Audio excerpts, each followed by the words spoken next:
दोस्तों, मैं फराज मलिक। देश के हालात बहुत ज़्यादा बिगड़ते जा रहे हैं। मैं आप लोगों को डरा नहीं रहा हूं, लेकिन जो नोटिफिकेशंस हमारे पास आती हैं कोरोना की और लॉकडाउन की, उसको देखने के बाद एक बार तो मैं भी घबरा जाता हूं। अक्सर मैं आप लोगों को डराता नहीं हूं, तसल्ली दिलाता हूं, लेकिन आज कुछ ऐसी खबरें सामने आ रही हैं जिसके बाद शायद डरने की ज़रूरत है। सुबह मैंने आप लोगों को बहुत सारी गाइडलाइंस बताई थी किस राज्य में किस तरीके के हालात हैं, लेकिन शाम होते होते कुछ और नई गाइडलाइंस आई हैं। प्रधानमंत्री नरेंद्र मोदी ने भी एक हाई लेवल मीटिंग की है इसी कोरोना को लेकर। ये हाई लेवल मीटिंग मैं आप लोगों को अपने पास से नहीं कह रहा हूं, जो नोटिफिकेशंस हमारे पास आते हैं सरकार की तरफ से न्यूज़ पोर्टल से, उसी के बेसिस पर हम आप लोगों तक खबरें पहुंचाते हैं। मोदी जी ने हाई लेवल की मीटिंग की थी, कोरोना को लेकर बहुत सारी बातें हुई, लेकिन फिलहाल इसमें लॉकडाउन जैसी कोई चर्चा नहीं हुई। खबर महाराष्ट्र से आ रही है। महाराष्ट्र में काफी दिन से चर्चा चल रही थी कि नई गाइडलाइन जारी होने वाली है।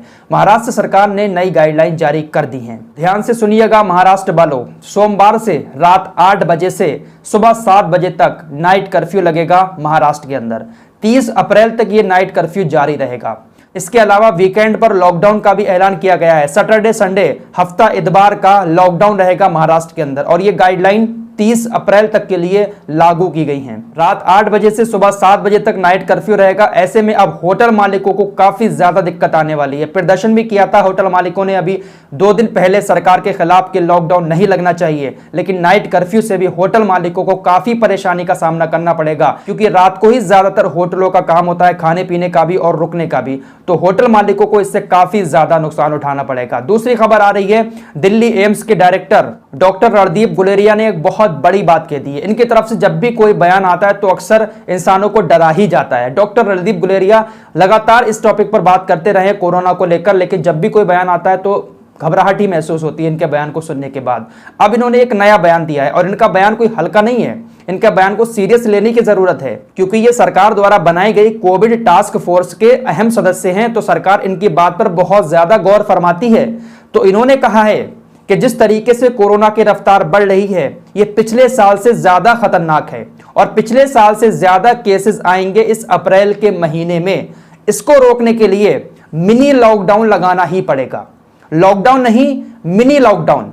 मिनी लॉकडाउन क्या होता है, अब आपको यह समझने की जरूरत है। यानी फुल लॉकडाउन नहीं होगा जैसा पिछले साल था, आप सभी लोग घरों में कैद हो गए थे, इस तरीके का लॉकडाउन नहीं लगेगा। मिनी लॉकडाउन लगेगा। बहुत सारी पाबंदियां आपके ऊपर लागू की जाएंगी।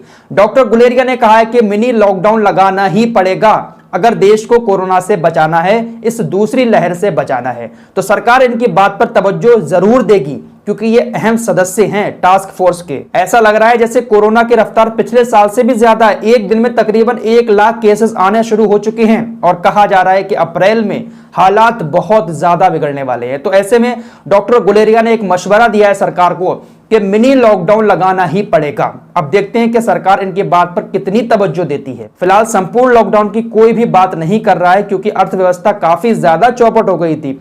इसी को देखते हुए संपूर्ण लॉकडाउन की कोई बात नहीं कर रहा है। हाँ, मिनी लॉकडाउन शायद हो सकता है देश के अंदर जल्दी देखने को मिल जाए। तो ये कुछ खबरें आ रही थी, सोचा आप लोगों से शेयर कर लूं। तो फिलहाल हालात काफी ज्यादा बिगड़ते जा रहे हैं। हम लोग तो पूरा दिन इसी के साए में रहते हैं, हर मिनट पे नोटिफिकेशन कोई ना कोई आती रहती है, तो हमारा तो दिमाग वैसे ही बहुत ज्यादा इन चीज़ों को देखकर घबराहट महसूस करने लगता है। तो फिलहाल आप लोग ज़्यादा घबराएं नहीं, अपना थोड़ा बहुत इंतजाम आप लोग करके रखें और सावधानी ज़रूर बरतें। फिलहाल इस वीडियो में इतना ही। मिलते हैं कल एक और नई वीडियो के साथ, तब तक के लिए अपना ख्याल रखिएगा।